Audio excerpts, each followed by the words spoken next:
story is called Peter Potato.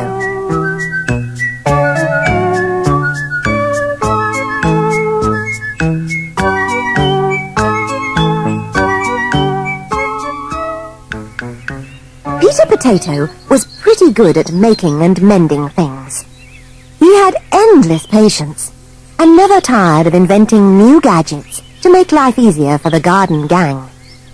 They brought all their broken tools to him, and he mended them in no time at all. A brand new tool shed arrived in the garden one morning. It was brought on the back of a huge red lorry, which had driven carefully into the yard at the back of the house. 2 strong men unloaded it, and Mr. Rake proudly inspected his new shed.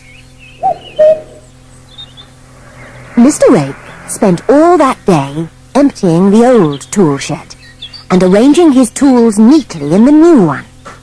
By evening, all that was left in the old shed was a broken lawnmower, 4 wheels from an old pram, and 1 or 2 logs.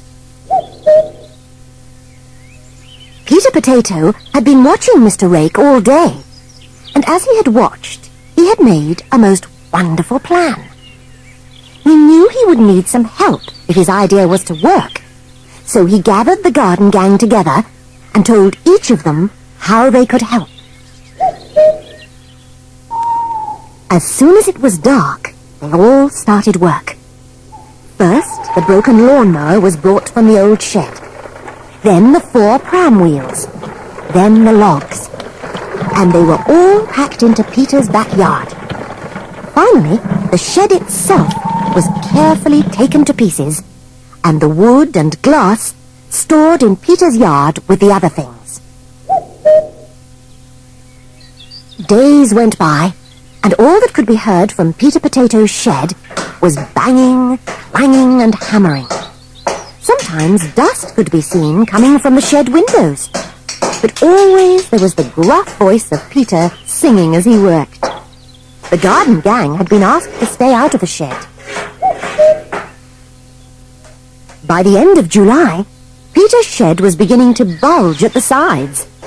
In fact, you could say that it was bursting at the seams.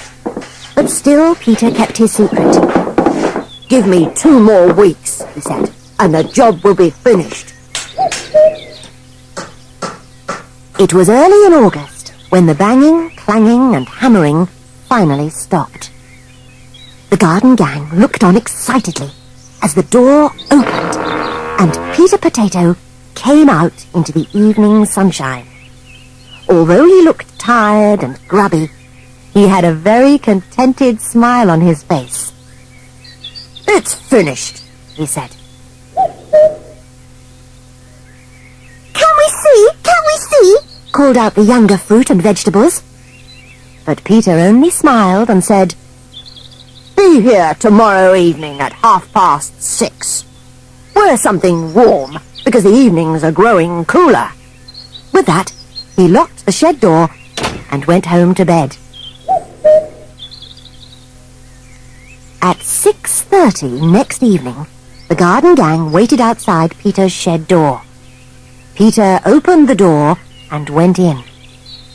There was a clicking sound, then a chugging, and out of the shed, Peter Potato drove the most beautiful engine ever seen, and it was pulling 2 brightly coloured coaches.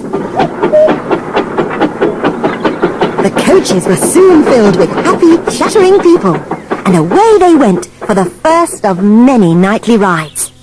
How they all admired Peter for his skill, which brought so much pleasure. Mr. Rake never did find out what had happened to his old garden shed. But we know, don't we?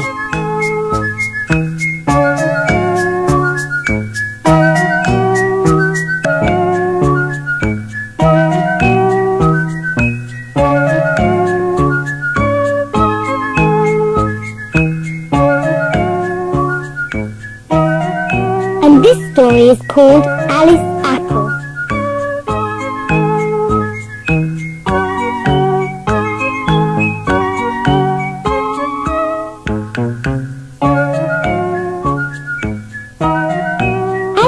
Apple was always full of fun and merriment. She could swing through the apple trees as nimbly as a monkey, and her tinkling, infectious laughter could be heard all over the garden.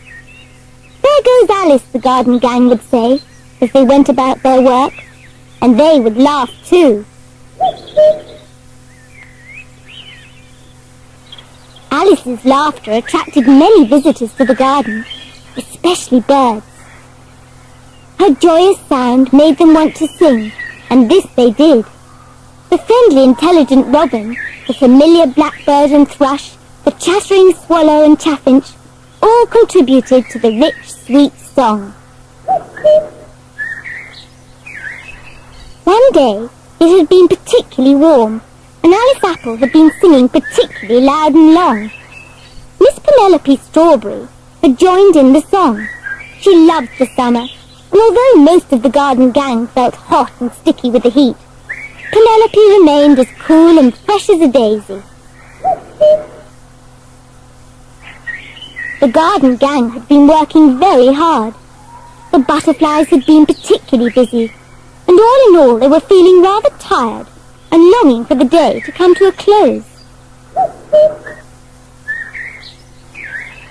Evening came at last, and with it a cool, gentle breeze, which wafted the heavenly scent of apple blossom down from Alice's tree in the sleepy garden. Colin Cucumber was so tired that he had climbed early into his hammock, and other small creatures soon tumbled drowsily into their little beds. The birds became silent. All was still. Suddenly, there was a faint humming in the distance. Soon the humming became a tremendously loud droning, and poor Alice found herself surrounded by noisy, swarming bees. Soon they settled on the end of the branch and went to sleep, but Alice could not sleep. She sat wide-eyed all through the night, not daring to move. It was much later next day, when everyone in the garden suddenly sensed that something was wrong. What could it be? Everything looked the same. But where was the laughter? Where was the song? Where was Alice? Everything was so quiet.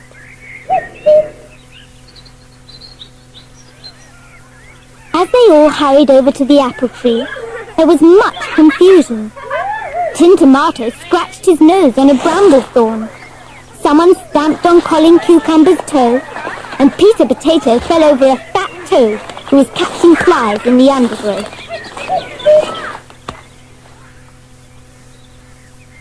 They arrived at the tree and all peered up through the pink blossoms. Alice Apple was perched on the end of a long bough, terrified, hardly daring to breathe, let alone laugh and sing. There above her hung a swarm of bees which were busily moving over each other and humming softly. The garden gang were horrified. What could they do to help her? Before anyone could decide what to do, the queen bee flew over to Alice and looked crossly into her eyes.